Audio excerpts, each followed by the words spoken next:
Hello everyone, मेरा नाम Simon Aleem है और जैसा कि आप थंबनेल में देख रहे हैं, आज की वीडियो में हम यूसुफ यूना के बारे में बात करेंगे और फिर दानिश कनेरिया के बारे में बात करेंगे। आज की वीडियो में बहुत ही हैरानकुन इंकशाफात हैं और आप तो जानते हैं कि मैं कोई फजूल बात नहीं करता हूँ, टू दी पॉइंट हमेशा बात करता हूँ और हमेशा जब भी बात की है मैंने रिसर्च के साथ की है और सच कहा है।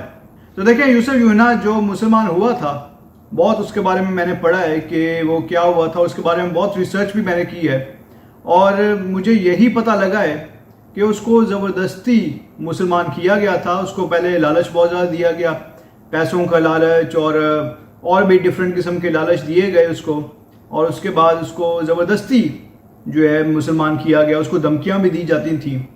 तो ये सारी चीज़ें हुई और फिर वो उसको मुसलमान कर दिया गया ज़बरदस्ती। अब देखें, यूसुफ यूना पे मैं काफ़ी अरसे से रिसर्च कर रहा था और ये रिसर्च मुझे दानिश कनेरिया तक ले गई।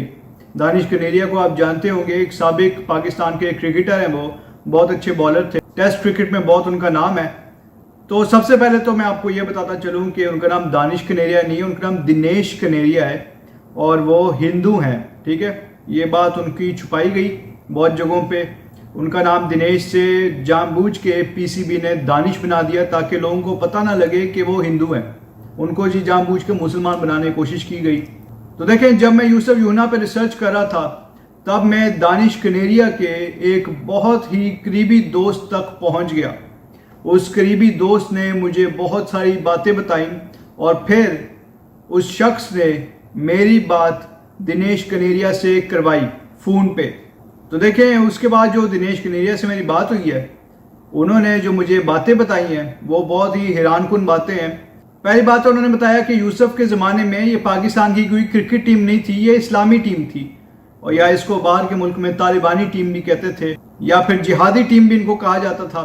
क्योंकि आप देखें इनकी हुलिये कैसे थे, सब ने लंबी लंबी दाढ़ियाँ रखी हुई थी। दाढ़ी से कोई मसला नहीं है, लेकिन ये है कि वो नमाजें पढ़ते थे उधर ग्राउंड में जाके खड़े होके सबके सामने। हमारे तो क्रिश्चियनिटी में ये है कि भाई दुआ नमाज जो है ये तो आपका और खुदा का पर्सनल मामला है, आप अपने घर में 7 पर्दों के अंदर दुआ करें। ठीक है, तो ये लोग जो है वो उधर ग्राउंड में लोगों को दिखाने के लिए नमाजें पढ़ रहे होते थे कि भाई दिखाते थे कि भाई हमें बड़े मजहबी लोग हैं।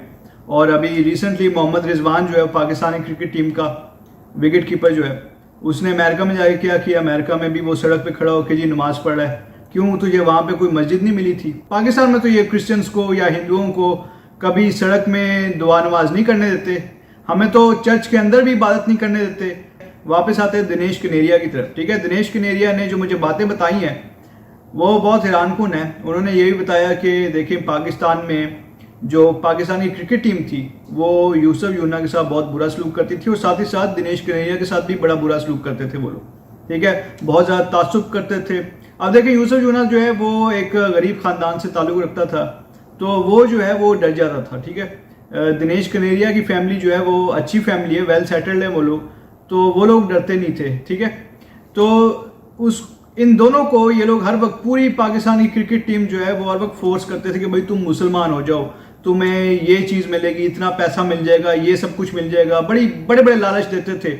फिर डराते भी थे, धमकाते भी थे, कहते थे कि अगर तुम मुसलमान नहीं हुए तो तुम्हें जो है वो हम टीम से निकाल देंगे, ऐसा कर देंगे तुम्हारे साथ, वैसा कर देंगे। लेकिन ये कि यूसुफ तो डर जाता था, दिनेश नहीं डरता था। तो यूसुफ का आपको पता ही है, फिर बाद में तो वो मुसलमान हो ही गया डर के मारे, या फिर उसको ज़बरदस्ती मुसलमान कर दिया गया। लेकिन दिनेश कनेरिया जो है वो मुसलमान नहीं हुआ, तो उसका जो है दिनेश कनेरिया ने बताया कि उसकी सज़ा उसको दी गई। उसकी सज़ा उसको ये दी उन्होंने कि उसके ऊपर मैच फिक्सिंग के झूठे केसेस बना दिए और उसके बाद उसको टीम से आउट कर दिया। ये आप सबको पता ही होगा कि दिनेश कनेरिया पे ये केसेस हुए थे। तो देखिए, ये केसेस दिनेश कनेरिया ने कहा कि ये झूठे हैं। झूठे इसलिए हैं क्योंकि वो आज तक साबित नहीं हो सके, बस सिर्फ इल्ज़ाम लगाया गया था और उसके बाद इल्ज़ाम के बाद उसको दोबारा कभी टीम में रखा नहीं। हालांकि पाकिस्तान की क्रिकेट टीम में बड़े बड़े जवारी हैं, बड़े बड़े मैच फिक्सर हैं। मोहम्मद आमिर का नाम आपको सुना होगा आपने, उसको 5 साल सज़ा भी हुई थी, उसके बाद उसको फिर क्रिकेट टीम में रख लिया। और भी बहुत सारे हैं, उन पर बड़े बड़े इल्ज़ाम लगे हैं, बड़े बड़े केसेस साबित भी हुए हैं। वसीम अकरम पे हुआ था 99 के वर्ल्ड कप में स्पेशली। तो लेकिन ये है कि ये सब दोबारा आए थे और सब वापस आके खेल लेते हैं, लेकिन दिनेश कनेरिया को इन्होंने जानबूझ के वापस नहीं रखा क्योंकि वो जाहिर सी बात है वो हिंदू है, तो इनसे ये हिंदू या क्रिश्चियन अपनी टीम में बर्दाश्त नहीं होता। वैसे तो जब ऑस्ट्रेलिया की टीम में या इंग्लैंड की टीम में या साउथ अफ्रीका की टीम में कोई इनको वो एक मुसलमान नजर आ जाए तो बड़े खुश होते हैं कि भाई एक मुसलमान उस टीम में है, तो ये तो भाई उनका बड़ा दिल है ना उन टीमों का। अब मुसलमान कोई उधर कोई 100% तो है नहीं, थोड़े से हैं आटे में नमक के बराबर, फिर भी वो लोग मुसलमानों को उधर मौका देते हैं मेरिट की बुनियाद पे, ठीक है। वो देखते हैं कि जो प्लेयर अच्छा है, जो प्लेयर खेल रहा है अच्छा, उसको रख लेते हैं आगे। तो पाकिस्तान में तो ये सब कुछ नहीं है, पाकिस्तान में तो मेरिट है ही नहीं, पाकिस्तान में तो बस मजहब ही मजहब है। वो पूछते हैं जी क्रिकेट टीम में सिलेक्ट होने के लिए पूछते हैं कि भाई आपका मजहब क्या है, आप मुसलमान है तो आ जाओ, नहीं मुसलमान तो निकलो यहाँ से। मुझे नहीं पता कि दानिश कनेरिया और यूसुफ यूना वो किस तरीके से सिलेक्ट हो गए टीम में, लेकिन ये है कि उसके बाद उनके साथ क्या हुआ ये भी आपके सामने ही है, क्योंकि एक ही क्रिश्चियन था उनकी टीम में, पाकिस्तान की क्रिकेट टीम में, और एक ही हिंदू था, और ये दोनों भी इनसे बर्दाश्त नहीं हुए। उनको भी यूसुफ यूना को तो इन्होंने मुसलमान ही कर दिया, और दिनेश कनेरिया के साथ तो बहुत ही बुरा किया। अब देखें पाकिस्तानी क्रिकेट टीम का नया चीफ सिलेक्टर जो बना है इंजमामुल हक, इसके हुलिये से देख के आपको लगता है कि ये किसी क्रिश्चियन, किसी हिंदू या किसी सिख को पाकिस्तान की क्रिकेट टीम में रखेगा? ये तो मजहबी आदमी है, ये कहेगा जी मुझे इससे परवाह नहीं है कि आप कैसा खेलते हो, कैसी बॉलिंग करते हो, कैसी, ये तो कहेगा भाई कि आप 5 वक्त की बस नमाजें पढ़ते हो, यही बहुत है क्रिकेट टीम में सिलेक्ट होने के लिए, बाकी आपको खेलना आता हो या ना आता हो। तो ये इसका म्यार है इंजमाम का।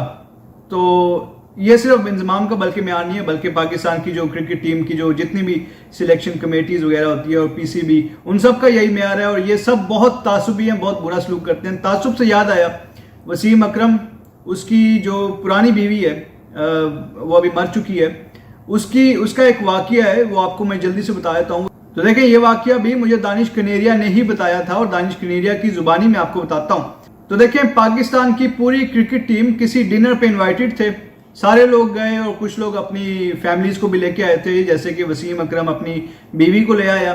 तो वहां पे एक बहुत बड़ा टेबल था, बहुत बड़ा डाइनिंग टेबल था, वहां पे सारे बैठे हुए थे, सारे प्लेयर जो हैं वो डिनर कर रहे थे। तो वहां पे वसीम अकरम की जो बीवी है वो कहती है कि ये जो यूसुफ यूना है और जो दिनेश कनेरिया है, इनको इस टेबल से हटाओ, मुझे ये बुरे लगते हैं, मुझे इनसे करैत आ रही है। और कहती है कि मैं इस हिंदू और क्रिश्चियन के साथ बैठ के एक टेबल पे खाना नहीं खा सकती। और देखें वसीम अकरम की बीवी ने और भी नाजेबा अल्फाज बोले जो मैं इधर दोहरा नहीं सकता। आपको पता है वो किस तरह के लफ्ज ये लोग बोलते हैं क्रिश्चियंस के बारे में और हिंदूज के बारे में, ये किसी को तो इंसान नहीं समझते अपने अलावा।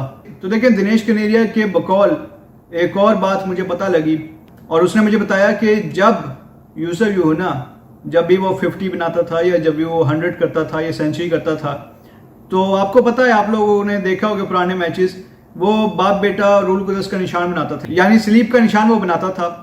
तो जो पीछे लॉकर रूम में ये जो पाकिस्तान की पूरी क्रिकेट टीम बैठी होती थी, इनको बड़ा बुरा लगता था, और ये लोग बाद में इसको मना भी करते थे, कहते थे ये स्लीप का निशान मत बनाया करो, ये गलत है। मतलब तुम कौन होते हो किसी को मना करने वाले कि वो अपना मजहब किस तरीके से प्रैक्टिस करे। तो देखें दिनेश कनेरिया ने ये भी बताया है, ये दिनेश कनेरिया के बकौल है कि जब भी ये लोग अब एज अ टीम बाहर के दौरों में जाते थे, यानी इंटरनेशनल दौरे करते थे, तो दिनेश कनेरिया और यूसुफ यूना, इनको सबसे बुरा कमरा दिया जाता था, सबसे छोटा और सबसे बुरा सा कमरा दिया जाता था इनको होटल में।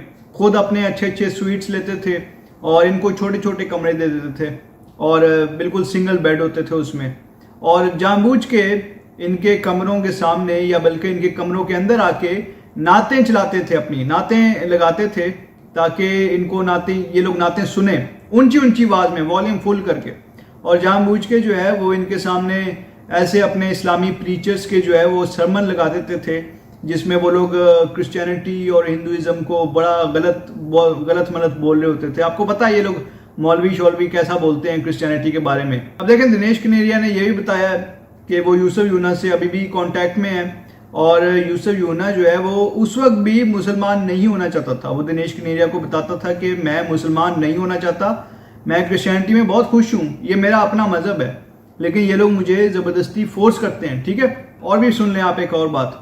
दिनेश कनेरिया ने यह भी बताया है कि यूसुफ यूना बहुत जल्द वापस क्रिश्चियन होने वाला है। जी हाँ, वो वापस क्रिश्चियन होने वाला है और आप बहुत जल्द ये खबर सुनेंगे कि वो वापस उसने मसीह को कबूल कर लिया है। क्योंकि यूसुफ यूना जो है वो अभी सुकून में नहीं है, ना ही वो ज़हनी सुकून में है, ना ही वो जिस्मानी सुकून में है। और वो हर वक्त यही कहता है कि मैं वापस क्रिश्चियन होना चाहता हूँ, और वो यही कहता है कि मैं इस तरीके से खुश नहीं हूँ, मैं अपने मज़हब में वापस जाना चाहता हूँ। और एक और भी खबर मुझे मिली है, वो ये है कि यूसुफ यूना और उसकी जितने भी उसके फैमिली मेम्बर्स उसके साथ जो मुसलमान हुए थे, वो सब लोग किसी यूरोपियन कंट्री का इमिग्रेशन कर रहे हैं। मैं कंट्री का नाम नहीं आपको बता सकता क्योंकि उन्होंने मुझे मना किया है, लेकिन वो बहुत जल्दी किसी यूरोपियन कंट्री में चले जाएंगे और फिर उस मुल्क में जाके ये लोग वापस क्रिश्चियन हो जाएंगे सारे। और ये उनके जाने का मकसद भी यही है, क्योंकि आपको पता है पाकिस्तान में तो ये लोग आज़ादी है ही नहीं। तो देखें, ये अच्छी खबर है, ये मेरी हमेशा से दुआ भी थी, हमेशा से मेरी ये ख्वाहिश भी थी। और दिनेश कनेरिया वो कभी मुसलमान तो नहीं हुआ, उसको इन्होंने बड़ा लालच भी दिया, उसको इन्होंने ज़बरदस्ती भी की उसके साथ, लेकिन वो कभी मुसलमान नहीं हुआ। लेकिन बहुत जल्द आप उसको क्रिश्चियन होता हुआ देखेंगे, क्योंकि देखें, क्रिश्चियनिटी ही दुनिया का वाहिद सच्चा मज़हब है। सुकून सिर्फ क्रिश्चियनिटी में है, और क्रिश्चियनिटी ही खुदा के नज़दीक सबसे बेहतरीन मज़हब है और सबसे मुकम्मल मज़हब है। तो देखिए, खुदा आप सबको बहुत ज़्यादा बरकत दे।